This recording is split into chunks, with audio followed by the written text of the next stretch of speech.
જી સાહેબ, લૂંટના ગુનાના આરોપીઓને લોકલ પોલીસ દ્વારા ગણતરીના કલાકમાં ઝડપી પાડવામાં આવે છે, શું કહેશો? તારીખ 1/4/2026 રોજ જેપી પોલીસ સ્ટેશન હદમાં એક લૂંટનો બનાવ બનેલ, જેમાં 3.5 લાખ રૂપિયા રોકડા અને એક મોબાઈલ ફરિયાદીનો એની લૂંટ કરી અને 3 ઇસમો એક્ટિવા પર આવી અને લૂંટ કરીને ભાગી ગયેલ. જે આધારે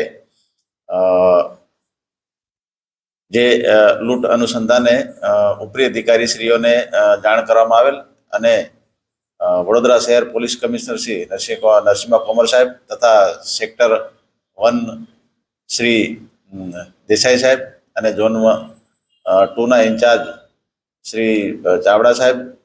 નાઓએ આ ગુનો ડિટેક્ટ કરવા માટે સૂચનો આપેલ અને માર્ગદર્શન આપેલ. જે આધારે અલગ અલગ ટીમો બનાવવામાં આવેલ અને સીસીટીવી તથા હ્યુમન રિસોર્સથી માહિતી મેળવી અને ગુનામાં સંડોવાયેલ આરોપીઓની ઓળખ કરવામાં આવેલ. જે આધારે જેપી પોલીસ સ્ટેશનની ટીમ દ્વારા જે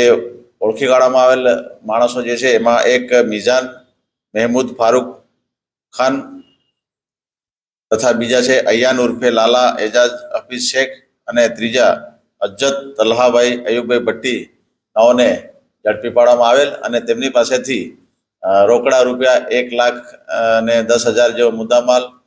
રિકવર કરવામાં આવેલ છે અને જે ફરિયાદીનો મોબાઈલ છે એ પણ રિકવર કરવામાં આવેલ છે.